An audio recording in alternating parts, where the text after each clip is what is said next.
update ng bayan. Maasahan anumang panahon.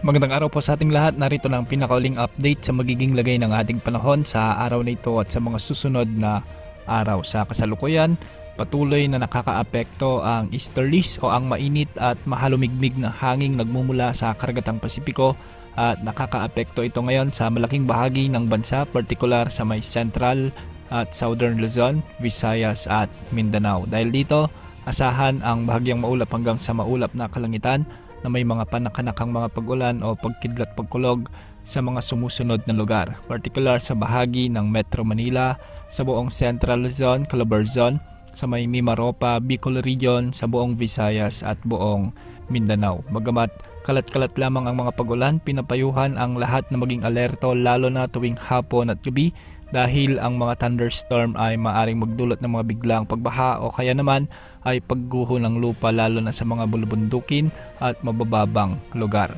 Samantala sa natitirang bahagi ng Luzon, makakaranas din ng kaparehang kondisyon.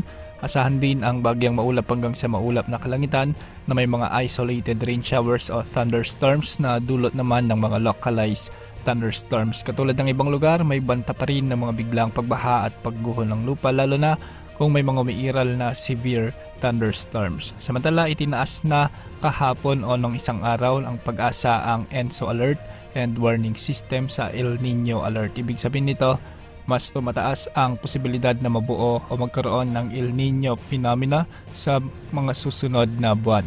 Ayon sa mga forecast, maaring magsimula ang El Nino sa buwan ng Hunyo ngayong taon at posibleng tumagal o umabot hanggang sa unang bahagi ng taong 2027. Dahil dito, inaasahan ang mas tuyong kondisyon ng panahon sa ilang bahagi ng bansa. Posible ang pagkakaroon ng dry spells at tagtuyot na maaring makaapekto sa ating supply ng tubig pati na rin sa sektor ng agrikultura. Kaya't pinapayuhan ang publiko na magtipid sa paggamit ng tubig at maging handa sa posibleng epekto nito sa kabuhayan at sa pang-araw-araw na gawain. Samantala, magandang balita naman dahil sa kasalukuyan ay wala tayong namomonitor na bagyo sa loob at labas ng ating Philippine Area of Responsibility hanggang sa susunod na 5 araw. Gayunpaman, may nakikita ang ilang weather models gaya ng GFS ng posibilidad ng pagbuo ng isang bagyo na maaring pumasok sa ating PAR. Ngunit sa ngayon, ito ay hindi pa consistent kaya patuloy natin itong babantayan.